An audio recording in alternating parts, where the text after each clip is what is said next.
This is the Tallahassee Business Podcast, brought to you by the Greater Tallahassee Chamber of Commerce. Before we get into this week's episode, I wanted to say a quick thank you to the 223 Agency, a digital relations agency helping you maximize and develop your digital footprint. Check them out on the web at 223agency.com. Without further ado, enjoy this episode. Hey there, Tallahassee. Welcome to another edition of your favorite local podcast. This is the Tallahassee Business Podcast. We are delighted to bring you another exciting episode. As always, we specialize in finding some of the best and most interesting people in the Tallahassee business community to come to you through these radio waves with interesting stories and good tales of success happening in our community. And today is no different. We have a wonderful person who is doing some incredible work, building a wonderful company. Welcome to the show, Eduardo Gonzalez Loumiet, CEO of Ruvos. Thanks for having me. So, starting off, why don't you just tell everyone what's a Ruvos, right? What is Ruvos? So, first, once again, thanks for having me. We changed our name, but it was a year and a half ago. Originally, our name was Uber Operations. We were formed in 2004, so we were formed before the other Uber, and we were able to work out a deal, and we changed our name to Ruvos. I would say about a year and a half to 2 years ago. People often ask me, what does Ruvos mean? So it means data. Well, it actually means river in Latin, and since we're a data company and data flows, we thought that was an appropriate name. Sure. It was probably one of the hardest things we've done in the last 15 years. We just celebrated 15 years of being in business, was changing a name. You get attached to a name. So we focus on data movement, data exchange for both public and private sector healthcare. And naturally, when you talk about data, you have to add cloud computing. So we've been a cloud computing partner of Amazon Web Services now for about 6 years. And then when you talk about data in healthcare and you talk about cloud computing, you can't forget cybersecurity. So we've morphed over the last 15 years into probably a very unique, it's rare to find a company that is a data company in healthcare that are also experts in cybersecurity and obviously cloud computing. Founded in 2004 here in Tallahassee, and I'm proud to say we're still here in Tallahassee, so it's very exciting. Yeah, that is. And you should be good on the name unless there's like some river taxi rideshare program that comes up. Hopefully not. Hopefully not. We did a lot of research before we chose it. I bet. I've always thought that was a fascinating story. Just, the things that happen here in Tallahassee that intersect with the larger world are always interesting. And I find your company just to be, again, right in the intersection of a lot of big things happening in the world. I mean, hardly a day goes by where you turn on the television or radio or whatever you're into, and you don't hear some major story about healthcare in the world right now. As we come to you here in early February, healthcare discussions are pretty prevalent across the world. You've got some different emerging healthcare crises happening in Asia that people are on the lookout for, obviously here in the States, and your company's just, you're right in the middle of these things because you're working with people at the highest level to, again, talk about where data, web service, healthcare, cybersecurity all comes together. Pretty fascinating environment to be working in day to day, I would think. Absolutely. Our first customer was the Florida Department of Health. That's why we're here in Tallahassee. They had a need to integrate data for surveillance purposes to look for outbreaks through all 67 counties. So this goes back to 2004. We did a pretty good job, and our success here in Tallahassee and in Florida caught the attention of other states, but it also caught the attention of national nonprofits and the federal government, which has been excellent. So we work with some nonprofits like the Association of Public Health Laboratories and others, and really their focus is to provide support and funding to the public health system. So I will tell you this, related to influenza, related to coronavirus, for example, there is an amazing group of people around the nation that are working day and night using advanced technology. Now, can it be modernized? Could there be more funding for it? Absolutely. But I will tell you, firsthand experience, there's some amazing people out there that are working to provide true information, facts, and the information to folks at the CDC, for example, in Atlanta, so they can make those decisions, so they can educate folks not only across the U.S., but also across the world. So we're proud, a small company here in Tallahassee, to have a small part in that effort to really help folks, not only residents and visitors of the U.S., but ultimately save lives. So let's dial it back a little bit. Sure. And talk a little bit more about you. So you moved to Tallahassee 15 years ago. Tell us a little bit about how you got where you are. And Okay, great question. So I want to go back to the 50s and the 60s. Sure. Okay, I'm not that old. Okay, I'm not that old, but I have to recognize my grandparents. So they were in Cuba, and unfortunately, due to the circumstances in the 50s and 60s, they became political exiles in Miami. They worked extremely hard. They provided for my parents, which ultimately provided opportunities for myself and my 5 sisters. So originally from Miami. At 18, I said, well, it's time to go from one party city to another. So I went to New Orleans. So I attended Loyola University, also did some classes at Tulane. And then after college, my first job was in Antigua, in the Caribbean. Oh, wow. So I worked in the technology sector, but in international private banking. So I was able to not only live in Antigua in the Caribbean, in the West Indies, but I was also able to work all around Latin America, work in Europe, basically similar to what I do today, leading projects related to very, very secure data, data movement, but in this case, financial data. Living in Antigua, I met my wife, Jessica, which was a blessing. And in 2008, my brother-in-law, Jeff Couch, who's a graduate of FSU, who decided to stay in Tallahassee, he calls me up and he says, Eddie, I know you've got a great job down there in Antigua, and I know you've got 365 beaches, a beach for every day in the year, but I need your help, or I need your assistance. We've got a growing company called Uber Operations. We've got some amazing coders, and there's a big market, and we would love for you to join our team. So I looked at my wife, Jessica, and I said, we're going to Tallahassee. And the first response was, is that Miami? Is that Orlando? I said, no, that's more like Georgia, but let's go.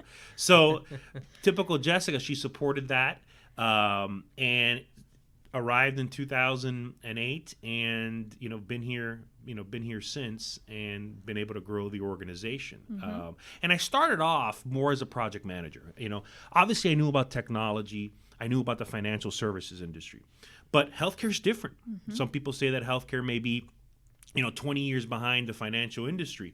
So I got involved in projects. One of the first projects that I was involved in was related to Florida and the state of Texas for pandemic influenza. And this goes way back, mm-hmm. Okay? And that really gave me the experience to roll up my sleeves and learn about the acronyms that we have in healthcare and learn about the different players. And then from that point on, our goal has always been deliver, right? So I guess my job is to make sure that if a customer trusts us with their activities, their requirements, our job is to deliver. So we've been delivering, and we will continue delivering. We've grown now to close to 50 people. Presence around the U.S., presence in South Africa. We do work with customers around the U.S., both, like I mentioned earlier, public health organizations and hospitals. And we've also done work internationally. So I've been to Vietnam to work in partnership with the Association of Public Health Laboratories and the Ministry of Health in Vietnam. We've got colleagues of ours that have been to Africa to advise on what they can do using technology for public health. So it's been an exciting ride for 15 years. I'm honored to be a part of it.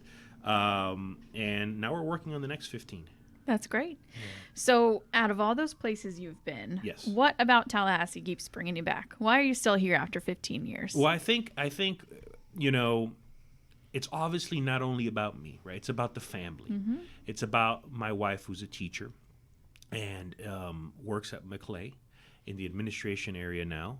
It's about my children, Raquel, who's 9, and Eddie Jr., who's 5.5, and the schools that are available.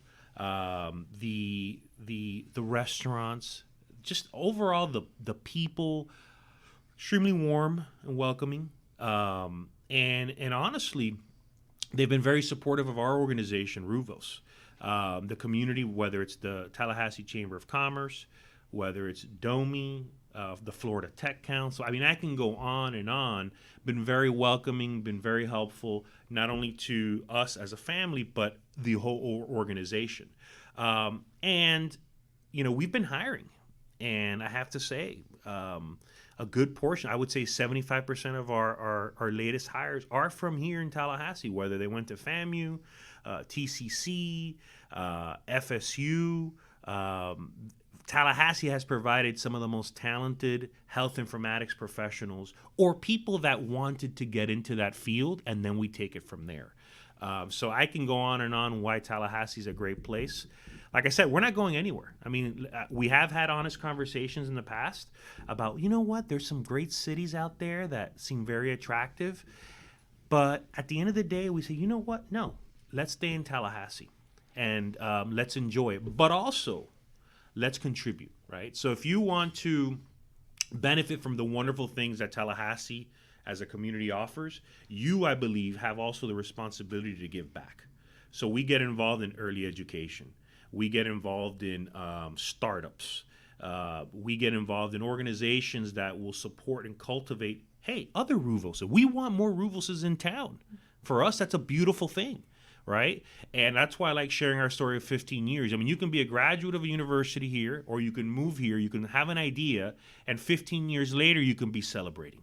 Okay, if we did it, trust me, if we did it, there are other organizations that are here or can be here or haven't been created that can also do what we've done. Absolutely. And Tallahassee is a great platform for that. It's funny you mentioned that because we do have a real emerging congruence of great companies that have very similar stories. When you talk about GovTech, right, government sort of that intersection of government services and programs and technology.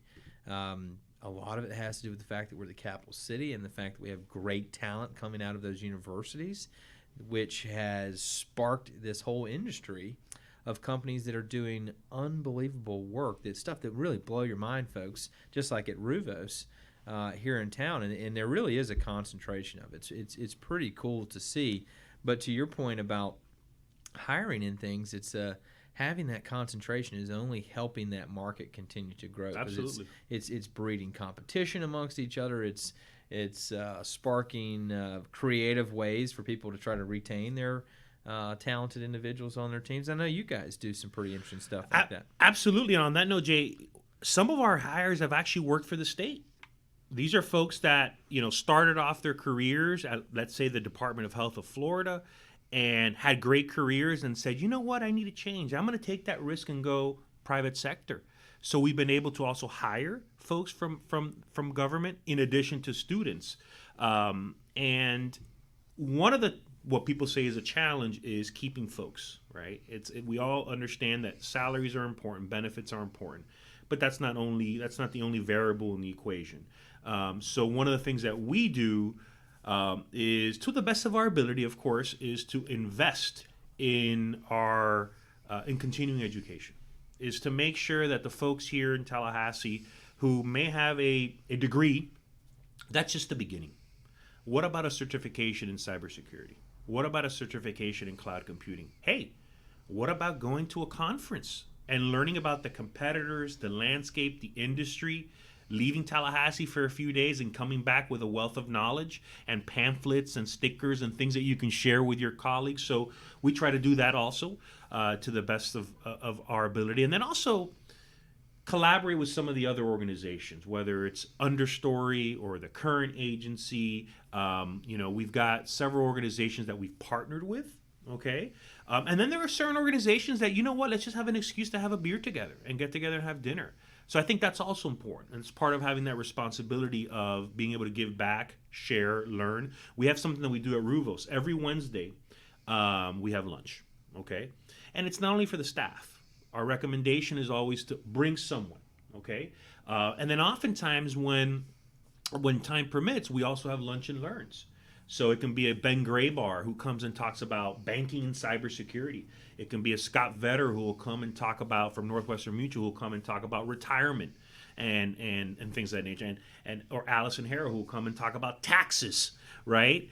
And then we have, for example, a active shooter presentation, right? So all types of different topics where you're not only enjoying the camaraderie and hopefully wonderful lunch, but you're also learning. Little things like that, not only important for our staff, but also for the folks, outside of our organization, and try to extend that throughout the community.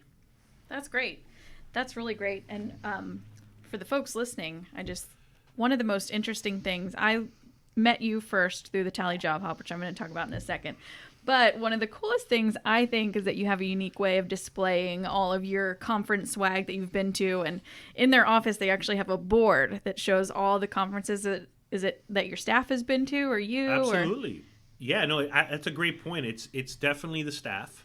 And, when you see those conference IDs and the pins that you receive and the lanyards, it's yes, you think of fun, which is true. Many of those conferences are fun, but you also think about opportunities to learn. At many of those conferences, you get this continuing education. You get to meet folks. You get to do some business development. Sure. You get to walk around and say, you know what, I'm Ruvos from Tallahassee, which is really exciting. So you represent Tallahassee at these national conferences, which is great. We also have, and I don't know if you saw it when you came by, we also have a map.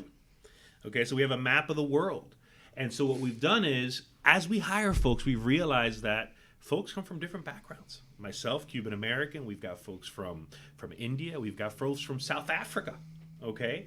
Latin America, for example. So what we do is, not only you can put a flag for where you were born, but also where you've traveled, okay?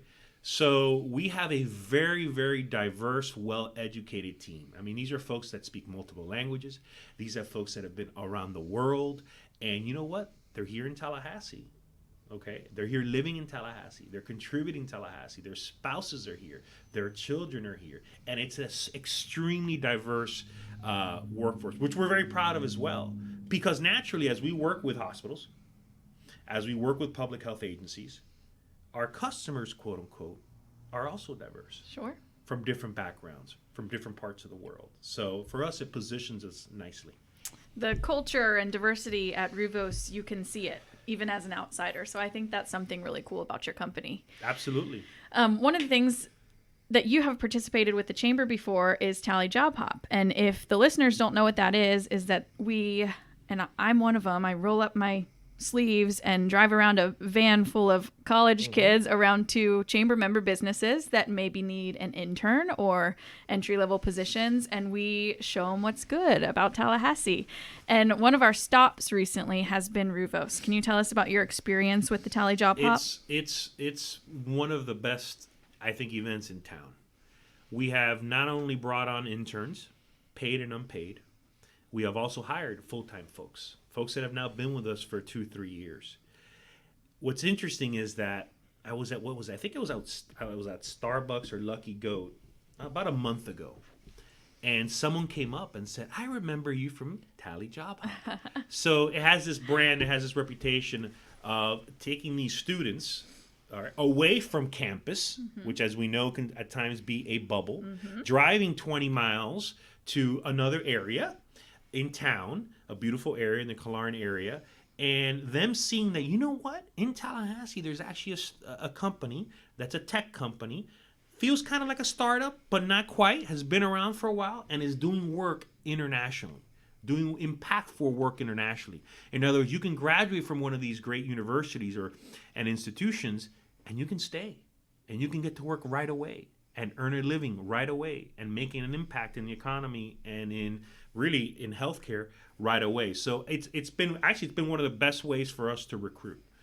folks, and also it's also an excuse or an opportunity for us to share our story. Okay, we can have at any point in time 15-20 folks in our conference room, and we get a few minutes to proudly share all the things that the wonderful staff have been doing for 15 years. and which for us is an honor to do. So that's very cool. Eddie, what do you think? You start looking at that next 15 years down the road. What's the future of the company look like, you think? A great question. I think, first of all, I'm seeing an intersection between private sector healthcare and public health. To me, now healthcare is healthcare. Yeah. Right. For many years, public health was available for those folks that may not have had insurance, was available for things like bioterrorism and big and scary diseases, which they do a wonderful job. But now with things like coronavirus, for example, and other diseases, you see hospitals wanting to work closer with public health, which is a beautiful thing. So I do see that as a great opportunity. And then secondly, I think Latin America. So we have had the opportunity to do work across the Atlantic. And oftentimes, I remember when I was in Vietnam and I was with one of our coworkers. His name is Voter. He's from South Africa. And I said, Voter, we're here in Vietnam. We're very honored and grateful, and we can share our story with the Ministry of Health of Vietnam. And one of the things that Voter said was, well, you know what? We're in Florida, and we can get to Latin America or the Caribbean in an hour or two, Eddie. Why aren't we doing more in Latin America or in the Caribbean? And I can't agree with him more. Now, oftentimes folks say, Eddie, but we have so many challenges in the U.S. when it comes to healthcare. Let's focus on the U.S. My response to them is, why not focus where the diseases or the occurrences of those diseases happen? Sure. And that's one of the reasons when folks say, why are you going to Vietnam? We've got our own challenges here in the U.S. Well, if I can go to Vietnam and I can help with dengue fever over there, and I can help them, not only you're helping human beings, but you're also helping the U.S. by trying to improve their healthcare system. So the future, I see Latin America as a great opportunity. I see the Caribbean as a great opportunity, not too far away, which is exciting. Can try to continue to make a difference. I do know that, cloud computing is going to continue to advance. And parallel to that, there's going to be folks out there that are going to want to penetrate those systems. So making sure that we continue fine-tuning our skills around cybersecurity, hiring the best talent, and keeping ahead. So obviously you guys, you're specializing in the healthcare sectors. Again, that intersection of technology and healthcare. Is there anything that you all are experiencing in those worlds that might be particularly applicable to any of our member businesses? If someone's, just insight into where the world of cloud computing may be going and things that may be relevant to anyone. That's a great question. So one of the things that we do not have a business development team at Ruvos, okay? We do not have a business development team. What we have are very talented people that actually do some real good work. And our philosophy when working with customers and potential customers is educating. I think generally we're nice people. If you come to us and you say, hey, Eddie, I need some assistance on how to set up a cloud computing server. Listen, we're going to drop everything. We're going to help you. That's just the way we are, and that's the type of folks that we hire, which is wonderful in terms of our culture, as you alluded to earlier. But our stance is, as a small business, is being there to educate and to help. Okay? And we don't go into a situation to close a deal. We don't go into a situation to generate more revenue from this individual. What we want to do is help. And that's really helped us as a company long term. I mean, there's organizations that we've helped 5 years ago, and then suddenly you get an email or a phone call and say, Eddie, I remember when your team member, his name was Gio, who's very talented, wrote up an email explaining to me how this thing works. Are you guys available to help us? So that's kind of the philosophy we take, right? We're here to educate. We're here to help. I think that's a big part of us as a business, how we've been able to grow, and also grow with people that we've formed relationships with. We're not cold calling, right? These aren't people that we just met, at a conference, for example. These are folks that we've had relationships for a while and cultivate that. And eventually they'll come back and say, you know what? Smart guys. Those folks in Tallahassee are smart. They're hard workers. They'll drop everything for us. Let's give them a chance. And that's how we've been able to grow and be able to contribute and give back over the last 15 years. Well, and that's awesome. And that's, part of a great and growing story that you all have out at Ruvos. I think it's, again, a very cool thing happening here in Tallahassee with companies very similar to yours. And when you think, again, about that government technology sector, there are companies that are touching all kinds of individual little pockets of that world, and you're probably in one of the biggest of those in healthcare. It's just fascinating. I think every time we go on a job hop, like Sarah was talking about, you can tell when the kids, I say kids, they're not kids, that the soon to be young professionals, you can tell their curiosity kind of gets sparked, and that when they start finding out that not only you can live a great life here, but build a great career here with wonderful companies that are doing really cutting edge things. It's an exciting thing, and it's an exciting time to be in Tallahassee, and we appreciate you being a part of that and being on the leading edge. No, we appreciate the platform and all the services that the Chamber offers. We've been members for years. We're grateful for the opportunities and many introductions that you've made over the years that have made a difference as we've grown. So thank you for all you do. No doubt. And thank you for being on the show. We appreciate it. We appreciate all you're doing in the community. Again, it makes a difference. We all have an opportunity, no matter where we fall in this community, to make a little bit of a difference in how people see Tallahassee and how they think of us here. And companies like Ruvos are doing great work on that front. And folks, we appreciate you listening as well. It always means the world to us to know that you're tuning in and listening to these great stories of some of our wonderful companies, entrepreneurs, and leaders like Eddie and his great company, Ruvos. And folks, as always, you can tune in to our website. Actually, as you're listening to this, we can tell you we have a brand new homepage that we're very excited about. We hope you'll go on and give it a look-see. I think you're going to like it. It's always at the same familiar address, www.talchamber.com. That's talchamber.com. But you'll see a fresh look there, and very conveniently, you will see our podcast prominently featured. So hopefully by the time you get a chance to look at it, you'll see Eddie's pretty face smiling at you in the corner of the website and ready to go. But folks, again, we appreciate you listening. As always, go back, leave us a review, hopefully a 5-star experience for you here as we come to you via the podcast platform. And always want to remind you that our good friends at the 223 Agency are sponsoring this podcast. They're doing great work in our community as well, and we appreciate their support here for the Tallahassee Business Podcast. Signing off from another great edition. We will look forward to talking with you again very soon.